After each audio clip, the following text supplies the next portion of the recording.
మరొక bomb పేల్చబోతోంది. America వెళ్లాలనుకునే Indian స్టూడెంట్స్కు Trump మరొక shock ఇస్తున్నారు. దశాబ్దాల కాలం నాటి వీసా నిబంధనలను పూర్తిగా మార్చేస్తోంది ట్రంప్ సర్కార్. డ్యూరేషన్ ఆఫ్ స్టేటస్ విధానానికి ఇకపై గుడ్ బై చెప్పబోతున్నారు. ఇకపై అమెరికాలో ఇష్టం వచ్చినట్లుగా ఉండడం కుదరదు. ఇంటర్నేషనల్ స్టూడెంట్స్కు ఇకపై 4 ఏళ్ల గరిష్ట పరిమితి ఉండబోతోంది. కోర్సు పూర్తి కాకపోయినా 4 ఏళ్లు దాటితే వీసా గడువు ముగిసినట్లే భావించాలి. అమెరికాలో అత్యధికంగా 3.3 లక్షల మంది ఇండియన్ స్టూడెంట్స్ ఉన్నారు. మొత్తం ఇంటర్నేషనల్ స్టూడెంట్స్లో 30% ఇండియన్సే ఉన్నారు. పిహెచ్డి, లాంగ్ టర్మ్ రీసెర్చ్ విద్యార్థులపై ఈ ఇంపాక్ట్ చాలా సివియర్గా ఉండబోతుంది. 4 ఏళ్లు దాటితే యుఎస్ ఇమిగ్రేషన్ పర్మిషన్ కంపల్సరీగా ఉండాలి. కొత్త నిబంధనల ప్రకారం ఈ పర్మిషన్ ఆలస్యం అయితే విద్యార్థులను అక్రమ వలసదారులుగా మారుస్తారు. వీసా ఎక్స్టెన్షన్ రిజెక్ట్ అయితే అమెరికా నుంచి వెళ్ళగొట్టే ఛాన్స్ ఉంది. చదువు పూర్తయ్యాక ఉద్యోగం చేసుకునే ఓపీటీపై కూడా కోలుకోలేని దెబ్బ కనిపిస్తోంది. మరోవైపు ఈ బిల్లుకు వైట్ హౌస్ ఆమోదం ఇక పూర్తయినట్టుగా తెలుస్తోంది. త్వరలోనే అధికారిక నోటిఫికేషన్ కూడా రాబోతోంది. చాలా కీలకమైనటువంటి నిర్ణయంగా కనిపిస్తోంది. సింపుల్గా చెప్పాలంటే మీకు వీసా గడువు 4 ఏళ్ళు ఉంటుంది. ఒకవేళ అప్పటికి మీ కోర్సు పూర్తి అవ్వకపోతే ఇంకొక 4 నెలల్లో, 5 నెలల్లో, లేదంటే 6 నెలలు, 1 ఇయర్ ఎంతైనా సరే సమయం ఎక్స్ట్రా ఉంటే కోర్సు పూర్తయ్యే వరకు ఇప్పటి వరకు ఇదిగో నేను ఇలా వీసా మీద వచ్చాను, నా కోర్సు ఇంకా పూర్తి అవ్వలేదు, మేబీ ఇంకో 6 మంత్స్లో నేను వెళ్ళిపోతానని చెప్పి మనం అక్కడ ఉండొచ్చు. But now there is no chance for that. మళ్ళీ మీరు మొదటి నుంచి ప్రక్రియ మొదలు పెట్టాలి, మళ్ళీ అప్లై చేసుకోవాలి. ఒకవేళ మీరు అప్లై చేసుకుంటే అది రిజెక్ట్ అయితే visa, you need to leave the US. Otherwise you will be considered as illegal immigrant in US.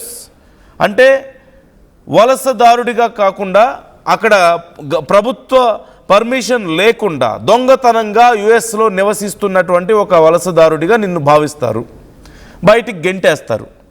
So it's going to be very tough for Indians. ఈ విషయం ఇప్పుడు చాలా పెద్ద గుదిబండగా మారబోతోంది. కేవలం భారతీయులకి కాదు, ప్రపంచ దేశాల్లో చైనా నుంచి, జపాన్ నుంచి అండ్ కోర్స్ ఇండియా నుంచి భారీగా ఇప్పుడు ఇవాళ రేపు చాలా ఆఫ్రికన్ కంట్రీస్ నుంచి కూడా భారీగా యూఎస్లోకి వెళ్తున్నారు.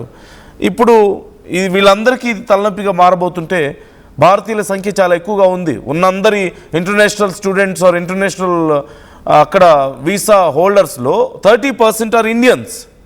ప్రతి 100 మందిలో 30 మంది భారతీయులు ఉన్నారు అక్కడ. సో వీళ్ళకి చాలా సివియర్ ఇంపాక్ట్ ఉండబోతోంది. సో మేజర్గా కొన్ని చేంజెస్ ఎలా ఉన్నాయనేది నేను మీకు చెప్పే ప్రయత్నం చేస్తాను. ప్రధానంగా F1 వీసాకి సంబంధించి స్టూడెంట్ వీసాలలో మార్పులు ఉండబోతున్నాయి. చాలామంది విదేశీ విద్యార్థులు డ్యూరేషన్ ఆఫ్ స్టేటస్ ఇంతకుముందు మనం చెప్పుకున్నట్లుగా ఈ కోర్సు పూర్తయ్యే వరకు కూడా అమెరికాలో ఉండగలగడానికి అవకాశం ఉంది. కానీ ఇప్పుడు కొత్త ప్రతిపాదిత నియమం ప్రకారం చూస్తే కొంతమంది విద్యార్థులకు నిర్దిష్ట కాల పరిమితి, అంటే ఉదాహరణకు 4 సంవత్సరాలు నిర్ణయించి ఆ తర్వాత పొడిగింపు కోసం మళ్ళీ దరఖాస్తు చేసుకోవాలి. ఇది చాలా ఇంపాక్ట్ చూపించబోతుంది. అండ్ రెండోది సోషల్ మీడియా పరిశీలన, అంటే సోషల్ మీడియా వెట్టింగ్ అనేది చాలా సీరియస్గా ఉండబోతుంది. H1B స్టూడెంట్ అండ్ ఇతర నాన్ ఇమ్మిగ్రెంట్ వీసా దరఖాస్తుదారులకు, అప్లికెంట్స్కు సోషల్ మీడియా ఖాతాలను మరింత విస్తృతంగా పరిశీలించే విధానాన్ని అమెరికా అమలు చేయబోతుంది అంటున్నారు. అంటే social media vetting is going to be more serious and severe. అదనపు స్క్రీనింగ్ అండ్ వెట్టింగ్ వీసా దరఖాస్తుదారుల నేపథ్యం, ప్రయాణ చరిత్ర, ఆర్థిక వివరాల మీద కూడా మరింత తనిఖీ జరగబోతుంది. As we all know, visa వచ్చిన తర్వాత వీసా రావాలంటే మనకి ఇక్కడ పోలీసులు వచ్చి ఎంక్వైరీ చేసి వెళ్తూ ఉంటారు కదా, చూస్తుంటాం. అధికారుల నుంచి ఎంక్వైరీ ఉంటుంది. ఇప్పుడు దీనికి సంబంధించి మరింత సీరియస్గా, మరింత స్ట్రిక్ట్గా ఉండబోతుంది. దరఖాస్తుదారుల నేపథ్యం ఏంటి, అంటే వాళ్ళ బ్యాక్గ్రౌండ్ ఏంటి, అండ్ వాళ్ళ ట్రావెల్ హిస్టరీ ఏ విధంగా ఉంది, గతంలో ఎప్పుడైనా వచ్చారా, ఎందుకు ఇప్పుడు రావాలనుకుంటున్నారు, గతంలో వచ్చి ఒకవేళ వెళ్ళిపోతే ఎందుకు వెళ్ళిపోయారు, how was the experience with them, అలా చాలా అంశాలు. ఆర్థిక వివరాలు, మోర్ ఆఫ్ ఫినాన్షియల్ సిచ్యువేషన్కి సంబంధించి కూడా మరింత క్లియర్గా. ఇప్పుడు ఇవాళ రేపు చాలామంది కొంతమంది ఏజెంట్స్ని పట్టుకోనో లేదంటే కొన్ని ఏజెన్సీస్ని పట్టుకొని బ్యాంక్ బ్యాలెన్స్ చూపించి వెళ్తున్నారు. తీరా అక్కడికి వెళ్ళిన తర్వాత కొన్నిసార్లు ఇబ్బంది పడుతున్నారు. సో ఇలాంటివి లేకుండా చాలా జాగ్రత్తలు తీసుకోబోతున్నారు. అండ్ ఎస్పెషల్లీ కొన్ని దేశాల మీద మరింత స్ట్రిక్ట్గా ఉండాలని భావిస్తున్నారు. భద్రతా కారణాలే దీనికి ప్రధానమైన రీజన్గా కనిపిస్తుంది. సో దానికి సంబంధించి ఇంకొంచెం క్లియర్ ఇన్ఫర్మేషన్ రావాల్సి ఉంది. ఇక H1B వీసాలపై గతంలో ప్రతిపాదించినటువంటి ఈ $1,00,000 ఫీజును అమెరికా కోర్టు చట్టవిరుద్ధమని తీర్పు చెప్పింది కాబట్టి ఆ ఫీజు ప్రస్తుతం అమల్లో లేదు. అది వన్ ఆఫ్ ది రిలీఫ్గా ఇక్కడ కనిపిస్తుంది. So as we all discuss, ఇప్పటికే భారతీయుల మీద చాలా తీవ్రమైనటువంటి ఒత్తిడి ఉండబోతుంది. ప్రధానంగా ఏ వీసాల్లో మార్పులు జరగబోతున్నాయి ఈసారి అనేది చూస్తే, F1 స్టూడెంట్ వీసా విద్యార్థుల సోషల్ మీడియా ఖాతాలను మరింత క్లియర్గా పరిశీలిస్తారు. ఇది F1 వీసాకి సంబంధించి చూస్తే కొన్ని ప్రతిపాదిత మార్పుల ప్రకారం డ్యూరేషన్ ఆఫ్ స్టేటస్ అనే విధానాన్ని పరిమితం చేసి అండ్ చాలా లిమిటెడ్ టైం పీరియడ్ ఇచ్చి ఆ తర్వాత మళ్ళీ పొడిగించుకోవాలంటే రీఅప్లై చేసుకోవాల్సిన అవసరం కనిపిస్తుంది.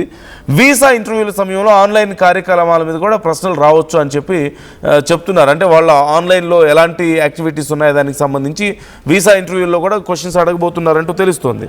ఇక H1B వీసాలకు సంబంధించి కూడా H1B అండ్ H4 దరఖాస్తుదారులకు సోషల్ మీడియా వెట్టింగ్ యాజ్ యూజువల్గా చాలా సివియర్గా ఉండబోతోంది. అండ్ కొన్ని సందర్భాల్లో సోషల్ మీడియా ఖాతాలను పబ్లిక్గా ఉంచాలని సూచిస్తున్నారు as we all know. And అదనపు తనిఖీల కారణంగా ఇంటర్వ్యూ అపాయింట్మెంట్స్ అండ్ ప్రాసెసింగ్లో ఆలస్యం జరగబోతున్నట్లుగా నివేదికలు కొన్ని కనిపిస్తున్నాయి. అండ్ B1, B2 టూరిస్ట్ వీసాల మీద కూడా యాజ్ యూజువల్గా ఇంటర్వ్యూ వేవియర్ డ్రాప్ బాక్స్ సౌకర్యం చాలా వరకు తగ్గించబోతున్నారు. ఇప్పుడు చాలా పర్సనల్గా ఇంటర్వ్యూస్కి హాజరు కావాల్సి ఉంటుంది దరఖాస్తుదారులందరూ కూడా. And so as we already discussed, Indians మీద ఇది చాలా ప్రభావం చూపించబోతుంది. So what you think about this? America తీసుకొస్తున్నటువంటి కొత్త నిబంధనలు మీకు ఎలా అనిపిస్తున్నాయి? అన్ని రకాల వారికి ఈ సమస్య ఉండబోతోంది ఇప్పుడు.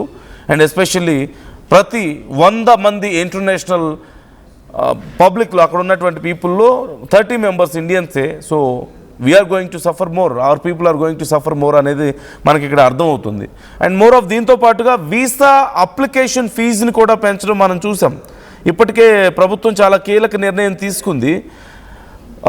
పౌరసత్వ దరఖాస్తుల ఫైలింగ్, H1B వీసాలకు సంబంధించి అండ్ అక్కడ పౌరసత్వానికి సంబంధించి అప్లై చేసుకునే వాళ్ళకైతే 75% ఆ అప్లికేషన్ ఫీజు పెంచబోతున్నారు అంటూ కూడా మనకి సమాచారం అందుతోంది. పౌరసత్వ దరఖాస్తు పేపర్ బేస్డ్ అయితే ఫైల్ చేయడానికి అరౌండ్ $760 ఉండేది, ఇప్పుడు $1,330కి ఇప్పుడు అది పెరగబోతోంది అని చెప్తున్నారు. అండ్ ఆన్లైన్లో ఒకవేళ దీన్ని అప్లికేషన్ పెట్టుకునే వాళ్ళకైతే $710 ఉండాల్సింది, ఇప్పుడు $1,280కి ఇది రీచ్ అవ్వబోతుంది. So it's going to be very tough. ఆ తర్వాత ఖర్చులు కూడా చాలా భారీగా పెరగబోతున్నాయి దీనివల్ల అని చెప్తున్నారు. So try to comment your opinions. మీ అభిప్రాయాలు ఏంటి? ఇది కేవలం భారతీయులకు మాత్రమే కాదు, ప్రపంచ దేశాల అందరికీ సమస్యగా మారబోతుంది. So why do think America is doing this? Try to comment your opinions.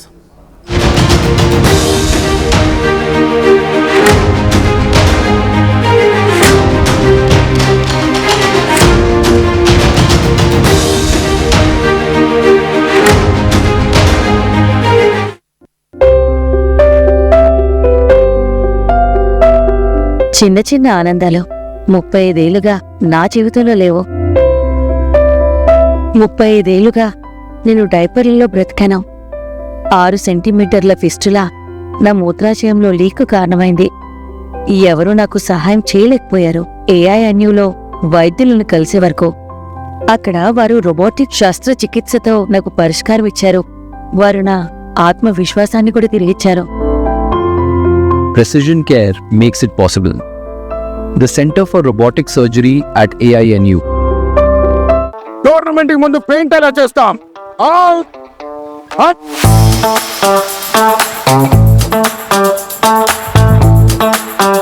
Plan అయితే చాలా బాగుంది సార్, స్టేడియం పరిస్థితి చూడండి. టోర్నమెంట్ ముందు పెయింట్ ఎలా చేస్తాం? టెక్నో పెయింట్స్ ఉందిగా. Techno paints, township, dam, stadium లేదా మనీళ్ళు, పెయింట్స్ నుంచి పెయింటింగ్ వరకు పూర్తి సొల్యూషన్ కావాలంటే మేమున్నాం. కానీ సార్, టైంకి పూర్తవుతుందా? రోజుకు 23 లక్షల స్క్వేర్ ఫీట్ పెయింటింగ్ చేయగల సామర్థ్యం, 5,000 మంది స్కిల్డ్ లేబర్ టీమ్ మా వెంట ఉంది. 23 లక్షల? అవును. ప్రపంచ స్థాయి రంగులు, అద్భుతమైన షేడ్స్ తో భారతదేశపు అసలైన పెయింట్ మరియు పెయింటింగ్ శక్తిని నేనే. We are Techno Paints. Techno paints.